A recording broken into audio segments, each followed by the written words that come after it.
सबसे पहले देखिए इसमें अभी जो इससे पहले जो 2 क्वेश्चन हम लोग देख चुके हैं, इन क्वेश्चन में दशमलव के बाद जो संख्या था इसमें पूरे के ऊपर आपका बार का निशान है। प्रश्न नंबर 2 को भी देखेंगे या फिर प्रश्न नंबर अगर पहला में भी जाएंगे तो भी देखेंगे कि दशमलव के बाद जो संख्या दोनों के ऊपर बार का निशान है। लेकिन ये जो थर्ड क्वेश्चन है, इस थर्ड क्वेश्चन में हम देख पाते हैं कि इसमें दोनों संख्या के ऊपर बार का निशान नहीं है यहाँ पे, इसलिए हमको इसको थोड़ा सा अलग ढंग से हल करना पड़ेगा। तो कैसे हल करना पड़ेगा उसी को आप देखते रहिए। देखिए यहाँ पे आपको करना क्या है, सबसे पहले जो प्रश्न है उस प्रश्न को आप P बटे Q के बराबर मान लीजिए, जो हम लोग सभी प्रश्नों को मानते हैं। तो मान लेने के बाद यहाँ पे आ जाएगा पी क्यू बराबर 3.12 और 7 और खाली 7 के ऊपर बार का निशान। उसके बाद इसको आप मान के चलिए कि हम लोग अगर इसको थोड़ा सा विस्तार करके लिखेंगे तो ये हो जाएगा पी क्यू बराबर 3.127 को कितने बार नोट कर सकते हैं, 3 बार, क्योंकि जिस निशान के ऊपर बार का निशान रहेगा वो 3 बार नोट करेंगे। तो ये हो जाएगा समीकरण नंबर 1। अब समीकरण 1 के साथ हम लोग सबसे पहले इस बार के निशान को छोड़ के देखेंगे। अगर बार के निशान को यहाँ से मैं गायब कर दूं तो क्या दिख रहा है, दशमलव का 2 संख्या मतलब 100 दिखेगा आपको, ठीक ना। दशमलव का 2 संख्या मतलब 100 से गुना करना है। तो इस प्रकार से हम लोग जान गए कि समीकरण 1 से, ठीक ना, समीकरण 1 से हम लोग किसका गुना करेंगे, 100 का। तो समीकरण 1 से 100 का गुना करने पर, 100 का गुना करने पर नोट करेंगे तो यहाँ पे जैसे ही 100 का हम लोग गुना कर देंगे तो यहाँ से हमको प्राप्त हो जाएगा 100 पी क्यू, और दूसरे तरफ हमको मिलेगा, देखिए यहाँ पे मिलेगा 100 पी क्यू और दूसरे तरफ हमको क्या मिलेगा, इसके साथ 100 का गुना करेंगे तो हमको मिल जाएगा 312.77। अब गुना करके देख सकते हो आपको इतना प्राप्त होगा। इसके बाद हम लोग इसको मान लेते हैं समीकरण नंबर 2, और फिर पुनः समीकरण 1 में क्योंकि 2 टाइप का संख्या है, एक है बार वाला संख्या और एक है खाली संख्या, जो आपको दिख रहा है यहाँ पे। समीकरण 1 मतलब जो प्रश्न था, प्रश्न में देखिए एक था बिना बार वाला संख्या और एक था आपका बार वाला संख्या। तो इस बार वाला संख्या में अगर हम लोग इसको विस्तार से लिखेंगे तो कितना हो जाएगा, 3 अंक हो जाएगा। तो इसका मतलब 3 अंक, 7 मतलब 7 के ऊपर बार का मतलब 7 को हम लोग 3 बार नोट कर सकते हैं। 3 बार मतलब 3 जीरो, तो 3 जीरो का मतलब क्या है, 1000। तो इसलिए हम लोग समीकरण 1 से फिर 1000 का गुना करेंगे। तो पुनः समीकरण 1 से 1000 का गुना करने पर तो लिखेंगे समीकरण 1 से 1000 का गुना करने पर, 1000 का गुना करने पर, तो जैसे हम लोग इसमें गुना कर देंगे तो यहाँ पे हो जाएगा, देखिए कितना, यहाँ पे 1000 का गुना करेंगे समीकरण 1 के साथ। तो समीकरण 1 दिख रहा है आप लोगों को, यहाँ पे तो दिख ही रहा होगा।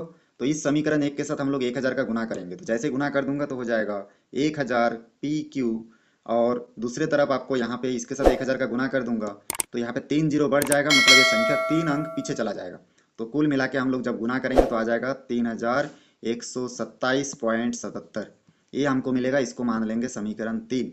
ये प्रश्न बाकी प्रश्न से थोड़ा सा अलग है क्योंकि इसमें 2 टाइप का संख्या है, एक है खाली संख्या और एक है बार वाला संख्या। खाली संख्या के कारण 100 का गुना करना पड़ा, और बार वाले संख्या को हम लोग ऐसा 3 बार लिख सकते हैं, तो इसके लिए 3 जीरो मतलब 1000 का गुना करना पड़ा। बस इतना आपको समझना है इस प्रश्न में, बाकी सब प्रश्न एक जैसा है।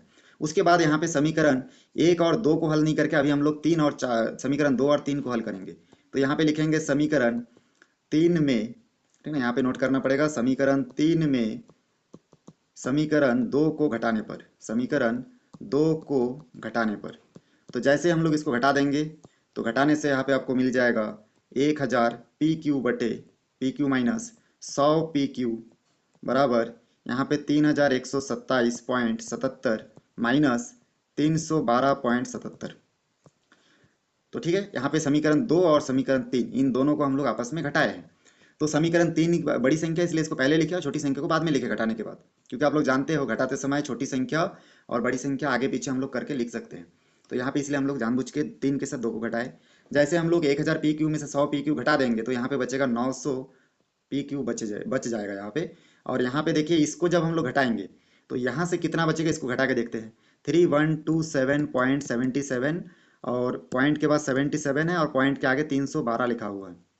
इसको घटाएंगे तो यहाँ पे 0 0 आएगा, पॉइंट 7 में 2 घटेगा 5 बचेगा, 2 में 1 घटेगा 1 बचेगा, 3 1 में घट नहीं पाएगा, हासिल लेंगे 11 हो जाएगा। तो यहाँ पे देखिए 3 11 में हम लोग वो करेंगे तो यहाँ पे 8 बचेगा, और यहाँ पे 1 2 में घटेगा मतलब यहाँ पे 2 बचेगा, 3 में घटेगा 1 तो 2 बचेगा, मतलब 2815 बचा। दशमलव के बाद जीरो का कोई मतलब नहीं है, इसलिए हम लोग इसको नोट नहीं करेंगे, ठीक ना। तो इसको मिटा देता हूँ, 2815 हमारा आंसर आया इसमें। तो 2815 को हम लोग फिर क्या करेंगे, इसमें नोट कर देंगे 2815। उसके बाद यहाँ पे पी क्यू बराबर हो जाएगा 900, इधर गुना में उधर भाग हो जाएगा, 2815 के बटे के नीचे लिखेंगे 900। यहाँ पे देखिए इसको छोटे रूप में लिखा जा सकता है क्योंकि किसी भी संख्या की इकाई में 5 या 0 है तो 5 से डिवाइड होता है। तो हम लोग 900 को पहले 5 से डिवाइड करेंगे तो हम लोग जानते हैं कि 180 पंजे क्या होता है, 900 होता है। और 2815 बड़ी संख्या, मालूम नहीं हमको कितना होगा, तो हम लोग इस 5 से जैसे इसको कैंसिल कर देंगे तो यहाँ पे बचेगा 563, क्योंकि 563 पंजे 2815 होता है। तो इस प्रकार से भाग दे के देख सकते हो अलग से। तो यहाँ पे इतना ही आएगा। उसके बाद हम लोग क्या करेंगे, नीचे लिख देंगे ऊपर बटे के ऊपर 563 और बटे के नीचे 180। यही आपका क्या होगा, पी बटे क्यू का वैल्यू होगा। तो बहुत आसानी से ये थर्ड क्वेश्चन भी देखिए सॉल्व हो चुका है। अब चौथा नंबर क्वेश्चन बचा है, इसको हम लोग हल करके देखते हैं कैसा होगा।